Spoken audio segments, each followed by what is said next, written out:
नमस्कार, good morning everyone. स्वागत है आपका गौरव ज्ञान एकेडमी पर, जहां पर डेली आपको करंट अफेयर्स के एमसीक्यू सॉल्व कराए जाते हैं बिल्कुल सीधे सरल शब्दों में।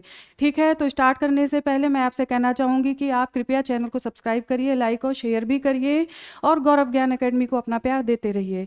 देखिए, आज है 5 सितंबर और दिन शुक्रवार, तो चलिए स्टार्ट करते हैं आज का करंट अफेयर्स। देखते हैं पहला क्वेश्चन क्या है। अत्याधुनिक लिथियम आयन बैटरी संयंत्र जिसका उद्घाटन इलेक्ट्रॉनिक्स और आईटी मंत्री ने किया, किस राज्य के सोहना शहर में स्थित है? राइट आंसर है यहाँ पर हरियाणा। ज्ञानवीरों, ये जो सोहना है ये भी आपको याद रखना है, ये हरियाणा में है, क्योंकि सीधे सीधे सोहना भी पूछा जा सकता है। और ये जो उद्घाटन किया गया ज्ञानवीरों, ये अश्वनी वैष्णव के द्वारा किया गया, केंद्रीय मंत्री अश्वनी वैष्णव के द्वारा। ठीक है, तो ये आपको पता होना चाहिए। और इसका उपयोग क्या है? इसका उपयोग देखिए, भारत में लिथियम आयन बैटरी, जो भी इलेक्ट्रिक सामान मानव के यूज़ में आते हैं, इंसान हम आप यूज़ करते हैं, जैसे कि आपका ईयरपॉड्स हो गया, ईयरडोप्स हो गया, घड़ी हो गई, मोबाइल हो गया, तो उसमें इसका प्रयोग होता है। तो भारत में ये एक बड़ी पहल है, अश्वनी वैष्णव के द्वारा ये बताया गया, मंत्री के द्वारा, कि एक बड़ी पहल है विकसित भारत 2047 को प्राप्त करने के लिए। ठीक है, तो ये इस तरीके से बताया गया। इसके साथ ही साथ देखिए, आप लाडो लक्ष्मी योजना की घोषणा भी की गई है ज्ञानवीरों। लाडो लक्ष्मी योजना की भी घोषणा की गई है, तो ये आपको ध्यान रखना है, क्योंकि अभी हाल फिलहाल ये घोषणा हुई है।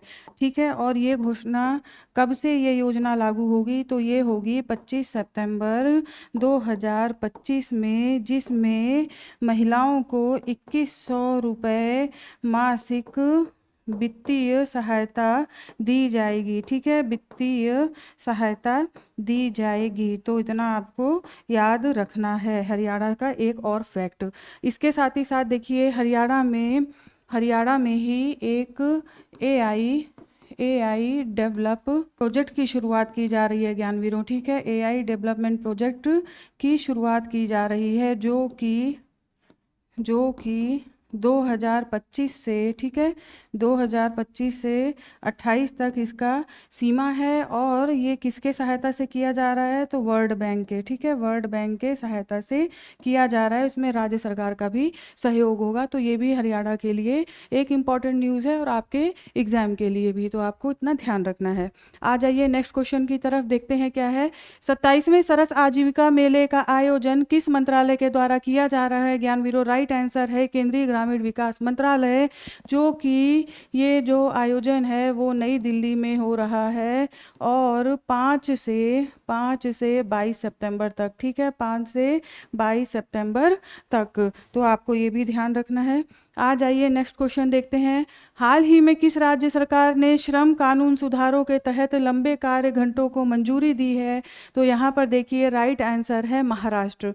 महाराष्ट्र सरकार के द्वारा इसे मंजूरी दी गई है। श्रम कानूनों में क्या सुधार किए गए हैं? तो ये भी देखिए, कंपनियों में ज्ञानवीरों, देखिए कंपनियों में जो बढ़ाया गया है वो है 9 से 12 घंटे। ठीक है, 9 से 12 घंटे कर दिया गया है, अब 12 घंटे कर दिया गया है। जबकि दुकानों में, ठीक है, जबकि दुकानों में 9 से 10 घंटा किया गया है। ठीक है, 10 घंटा किया गया है। तो ये सुधार किया गया है और ये महाराष्ट्र राज्य सरकार के द्वारा किया गया है। इसको भी आपको ध्यान रखना है, क्योंकि ऐसे क्वेश्चन देखिए ज्ञानवीरों जरूर पूछे जाते हैं।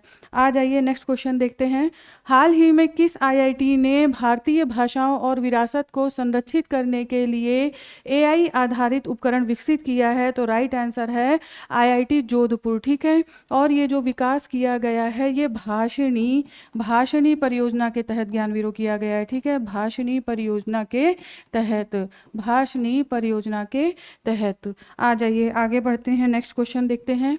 किस राज्य सरकार ने पर्यटन को बढ़ावा देने के लिए शरद ऋतु कैलेंडर 2025 लॉन्च किया है? तो यहाँ पर आपका राइट आंसर है मेघालय। ठीक है, इसमें देखिए चेरी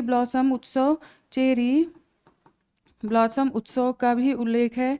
उत्सव जो कि देखिए मेघालय का प्रमुख उत्सव भी है, तो इसका उल्लेख है। और इसके साथ ही साथ एक और है दैनिक संगीत कार्यक्रम। ठीक है, दैनिक संगीत कार्यक्रम, इसका उल्लेख है इस कैलेंडर में। आ जाइए, अब मेघालय से हम थोड़ा सा मैप देख लेते हैं मेघालय का। देखिए, ये है पूरा मेघालय का मैप, आपको स्पष्ट दिख रहा होगा। अब यहाँ पर अगर हम देखें तो राजधानी क्या है, कैपिटल अगर बात की जाए तो वो है ज्ञानवीरो शिलोंग। आपको पता होगा, नहीं पता है तो रिवीजन, ठीक है। इसके अलावा अगर हम सीएम की बात करें, यहाँ के सीएम तो के संगमा, ठीक, के संगमा सीएम हैं। और राज्यपाल यहाँ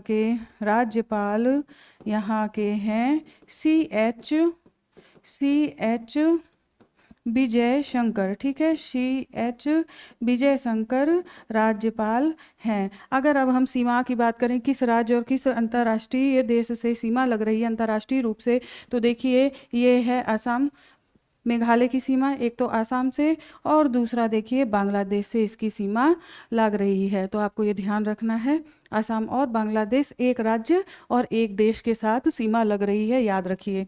और ये लिख देती हूँ असम, ठीक, मेघालय की सीमा, और दूसरा है बांग्लादेश अंतर्राष्ट्रीय रूप से। तो इतना हो गया आपका मैप। आ जाइए आगे बढ़ते हैं, नेक्स्ट क्वेश्चन देखते हैं। भारत और किस देश के बीच कार्बन व्यापार और हरित निवेश बढ़ाने के लिए JCM ज्वाइंट क्रेडिटिंग मैकेनिज्म समझौता हुआ है?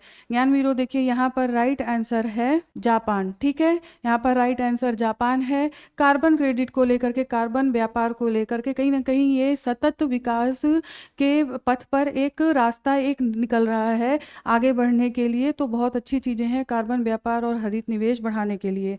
आ जाइए नेक्स्ट क्वेश्चन देखते हैं। भारत की शिशु मृत्यु दर, इन्फेंट मोर्टेलिटी रेट, ये भी पूछा जाता है, तो ध्यान रखिए वर्ष 2023 में घटकर कितनी हो गई है? राइट आंसर है ज्ञानवीरों यहाँ पर 25, ठीक है। देखिए ये अभी जारी हुई है, यानी कि 4 ही सितंबर को जारी हुई है, ठीक है, 4 सितंबर 2025 को जारी हुई है और अब ये घटकर हो गई है 25। इस समय अगर हम बात करें जो 2023 से, यानी कि 13 से 23 के मध्य जो था, उसके अपेक्षा 37.7% की गिरावट आई है, यानी कि काफ़ी सुधार अब देखने को मिल रहा है। अगर हम बात करें यहाँ पर प्रदेशों के मामले में कहाँ पर ये IMR सबसे ज़्यादा है ज्ञानवीरों, तो देखिए मध्य प्रदेश में। ये भी क्वेश्चन पूछा जाता है, बहुत इंपॉर्टेंट है, याद रखिए, मध्य प्रदेश में सबसे ज़्यादा। उसके बाद है आपका, उसके बाद है छत्तीसगढ़, ठीक है, छत्तीसगढ़, और थर्ड नंबर पर है उत्तर प्रदेश। तो ध्यान रखिए, इसका मतलब ये होता है कि जो संख्या गिनी जाती है, कितने जो शिशु हैं वो 1000 पे मृत्यु, किसी वजह से उनकी मृत्यु हो जा रही है, ये 1000 पे चुना जाता है। तो आपको ये पता होना चाहिए, मध्य प्रदेश, छत्तीसगढ़ और उत्तर प्रदेश में सबसे ज़्यादा। ज्ञानवीरों जो मध्य प्रदेश का है, यहाँ पे ये 40 संख्या है, ठीक है, 40 है, मतलब 37 से ऊपर ये तीनों ही राज्य हैं। तो यहाँ पे वाकई सुधार की काफ़ी बड़ी आवश्यकता है। और अगर हम सबसे कम की बात करें, जहाँ पर सबसे कम मृत्यु होती है शिशुओं की, तो वो है ज्ञानवीरों मणिपुर, ठीक है, मणिपुर, ये भी याद रखिए, ऐसा भी क्वेश्चन पूछा जाता है, मणिपुर। और उसके बाद हो गया केरल, ठीक है, उसके बाद हो गया केरल। तो बहुत इंपॉर्टेंट ये क्वेश्चन है, ये तो 5 सितारा क्वेश्चन है, ठीक है, 5 सितारा क्वेश्चन है, तो याद रखिए एग्जाम में जरूर पूछा जाएगा। आ जाइए आगे बढ़ते हैं और नेक्स्ट क्वेश्चन देखते हैं। NIRF रैंकिंग 2025 में लगातार 7वीं बार प्रथम स्थान किस संस्थान ने प्राप्त किया है? तो यहाँ पर देखिए ज्ञानवीरों, राइट आंसर है IIT मद्रास। देखिए ये जो रैंकिंग है NIRF, ये है ओवरऑल में, जो आपको IIT मद्रास बताया जा रहा है, ये ओवरऑल की बात की जा रही है, ओवरऑल संस्थानों की ये बात की जा रही है, जिसमें IIT मद्रास लगातार 7वें वर्ष फर्स्ट पोजीशन पर है। अगर हम सेकंड की बात करें तो इसमें है, सेकंड में है भारतीय विज्ञान संस्थान, ठीक है, भारतीय विज्ञान संस्थान। और ये कहाँ पर है ज्ञानवीरों? तो ये है आपका बेंगलोर में, ठीक है, बेंगलोर में है। और अगर हम थर्ड पोजीशन की बात करें तो वो है ज्ञानवीरों, थर्ड नंबर पर है IIT मुंबई, ठीक है, IIT मुंबई थर्ड नंबर पर है, IIT मुंबई। तो इतना हो गया। अब देखिए ये जो रैंकिंग जारी की जाती है NIRF रैंकिंग, ये रैंकिंग जारी की जाती है शिक्षा मंत्रालय के द्वारा, ठीक है, शिक्षा मंत्रालय के द्वारा इसकी रैंकिंग जारी की जाती है। और इसकी शुरुआत ज्ञानवीरों कब से की गई थी? तो इसकी शुरुआत की गई थी मानव संसाधन विकास मंत्रालय पहले, ठीक है, मानव संसाधन विकास मंत्रालय के द्वारा 2015 से स्टार्ट किया गया था। तो आपको ध्यान रखना है, अब शिक्षा मंत्रालय करता है, ठीक है। नेक्स्ट आ जाइए, 56वीं जीएसटी परिषद बैठक हुई ज्ञानवीरों 3 से लेकर 4 सितंबर तक, और इसके मुख्य बिंदु देख लीजिए। बैठक की अध्यक्षता किसने की? वित्त मंत्री निर्मला सीतारमण के द्वारा इसकी अध्यक्षता की गई। और क्या क्या सुधार हुए इसमें सारी चीज़ें हैं, नई दिल्ली में ये अध्यक्षता की गई। 2017 के बाद से भारत की अप्रत्यक्ष कर प्रणाली का सबसे बड़ा सुधार इसे माना जा रहा है। अब कर स्लैब को घटा करके 2 स्लैब में रखा गया है, वो है 5% और 18%। 40% में ज्ञानवीरों विलासी वस्तुओं को रखा गया है, और आम उपभोग की वस्तुएं इससे सस्ती होंगी, उपभोक्ता खर्च बढ़ेगा और जीएसटी संरचना अधिक सरल और पारदर्शी होगी। अगर हम देखें अब जीएसटी के बारे में, जीएसटी परिषद के बारे में, तो ज्ञानवीरों देखिए, जो ये जीएसटी है, ये जीएसटी एक्ट जो आया था वो 2016 में 101वां संविधान संशोधन के द्वारा, ठीक है, 101वां संविधान संशोधन याद करना है आपको। और देखिए एक चीज़, इसमें कौन सा अनुच्छेद है? 279A, ठीक है, अनुच्छेद 279A के तहत जीएसटी परिषद के गठन और जीएसटी के बारे में बात किया गया है। तो ये आपको ध्यान रखना है, इतना इम्पॉर्टेंट फैक्ट है। और इसकी अध्यक्षता भारत के वित्त मंत्री के द्वारा की जाती है, जैसा कि आप देख भी पा रहे हैं। और इसका जो उपाध्यक्ष होता है वो राज्य के वित्त मंत्रियों में से किसी को चुना जाता है। तो इतनी इंपॉर्टेंट इसमें चीज़ें हैं, तो आपको ध्यान रखना है, क्योंकि ये काफ़ी बड़ा सुधार है। तो यहाँ से क्वेश्चन बनने की काफ़ी हद तक संभावना है। नेक्स्ट देखिए, हाल ही में किस शहर में विश्व मुक्केबाजी चैंपियनशिप 2025 की शुरुआत की गई? ज्ञानवीरों राइट आंसर है लिवरपूल, यूनाइटेड किंगडम। ध्यान रखिए, बहुत इंपॉर्टेंट है ये प्रश्न। क्यों इंपॉर्टेंट है? क्योंकि पहली बार ये वर्ल्ड बॉक्सिंग के तत्वाधान में आयोजित हो रहा है, ठीक है, के तत्वाधान में आयोजित हो रहा है। इसके साथ ही साथ आप देखिए, इसमें पहली बार पुरुष और महिलाएं दोनों एक साथ अपना खेल का आयोजन जो होगा उसमें अपना प्रदर्शन करेंगे, ठीक है ना। एक साथ ये प्रतियोगिता एक साथ आयोजित की जा रही है, कहाँ पर? लिवरपूल, यूके में। और इसमें देखिए, भारत के हिसाब से अगर बात की जाए तो 2023 में बहुत अच्छा भारत के लिए विश्व मुक्केबाजी चैंपियनशिप रही, क्योंकि इसमें महिलाओं की तरफ से 4 स्वर्ण पदक जीते गए थे, जबकि पुरुषों की जो प्रतियोगिता थी उसमें 3 कांस्य पदक भी जीते गए थे। तो इस तरह से 2023 भारत के लिए काफ़ी अच्छा था। नेक्स्ट देखिए, भारत और EFTA यूरोपीय मुक्त व्यापार संघ ब्लॉक के बीच मुक्त व्यापार समझौता कब से आधिकारिक रूप से लागू हुआ है? तो देखिए ज्ञानवीरों राइट आंसर है 1 अक्टूबर 2025 से ये लागू होगा। और अगर हम EFTA की बात करें, EFTA में कौन कौन से देश आते हैं तो आपको ये भी पता होना चाहिए ज्ञानवीरों। तो देखिए इसमें नॉर्वे, स्विट्जरलैंड, ठीक है, स्विट्जरलैंड, इसके अलावा आप देखिए स्विट्जरलैंड, आइसलैंड और लिंक्टेनस्टाइन, ठीक है, लिंक्टेनस्टाइन या लिचेनस्टाइन जो भी आप बोलते हो, ठीक है। तो ये है, तो आपका ये EFTA में ये कंट्रीज़ आती हैं। भारत के लिए काफ़ी अच्छा मौका ट्रंप के टैरिफ बम से निपटने के लिए। नेक्स्ट देखिए, किस राज्य ने आक्रामक पौधे सेना स्पेक्टेबिलिस के अनुमूलन में पहला स्थान प्राप्त किया है? तो यहाँ पर केरला ने। देखिए ज्ञानवीरों, ये जो प्रजाति है ये एक पौधे की प्रजाति है जो कि मूल रूप से दक्षिण अमेरिका की है, ठीक है, दक्षिण अमेरिका की है। और 1980 के दशक में ये भारत आई, 80 के दशक में भारत आई। एक फूल का पौधा है ये, और ये क्या करता है, जो स्थानीय प्रजाति हैं ज्ञानवीरों, जो स्थानीय प्रजाति हैं उनको ख़त्म कर देता है, ठीक है ना, स्थानीय प्रजाति को ये समाप्त करता है। तो इसकी वजह से पेड़ पौधे, उनके साथ ही साथ जीव जंतुओं पर भी फर्क पड़ रहा था। तो अब इसे करीब देखिए ये 383 हेक्टेयर से केरल ने इसे साफ किया है। इसके अलावा महाराष्ट्र और गुजरात में भी काफ़ी बड़ी चुनौती है इसे समाप्त करने की, वे राज्य भी इसे समाप्त करने का प्रयास कर रहे हैं। तो ये क्वेश्चन ध्यान रखिए। आ जाइए, पावर ऑफ साइबेरिया 2 नामक बड़ी गैस पाइपलाइन बनाने के लिए हाल ही में किस दो देशों के बीच ऐतिहासिक समझौते पर हस्ताक्षर हुआ है?